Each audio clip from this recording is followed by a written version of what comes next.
ملګرو بیټکاین په خپل تاریخ کې د ټولو نه په اوچته سطح یعنی انتهایی قیمتي دی 1,03,000 $US نن د دې قیمت دی په تیر کال کې یعنی د جنوري نه راواخله د اوسه پورې د بیټکاین په قیمت کې 140% 140% اضافه شوې ده او د دې ترڅنګ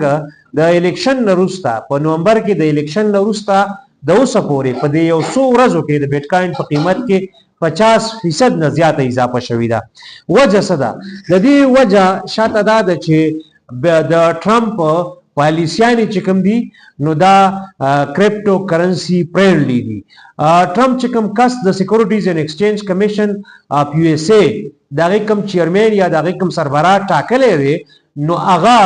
دغه نوم دی پال اټکنز هغه د دې چې کوم دی نو سکیورټي ایکسچینج کمیشن سربراه جوړ کړی دی هغه نه صرف د بیټکاینز او د کرپټو کرنسو حامی دی بلکې ځای په ځای په دې کې شیرز هم دي نو دا یو اهم وجه ده چې د ټرمپ ایڈمنسټریشن فرندلی دی او هغه کس سکیورټي ایکسچینج کمیشن سربراه جوړ کړی دی د کوم کس چې انویسټمنټ دی په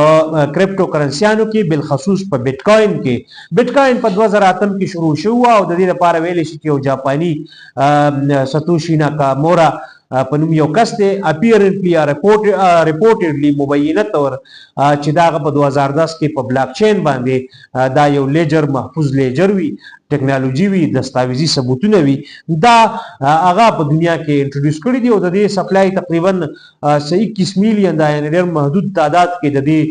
بیټکاینز دی په دنیا کې او اوس هم لاغه سره پلاس کې دي د سوسم مایننګ روان دی پراتون کې وخت امکان دی چې د دې قیمت نور هم بر وخیږي زیاتره خلک په دې باندې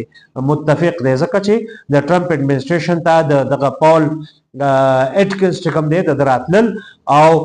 د په انتخابي کمپین کې هم داسې اشارې وي چې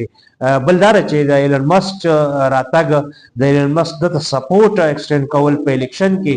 او هغه له یو مقام ورکول او هغه د کمپین کول نو هغه په خپل د کرپټو کرنسیانو په حق کې دی او په دغه میدان کې انویسټمنټ هم کړی دی سټارلینک دی او انټرنیټ دی او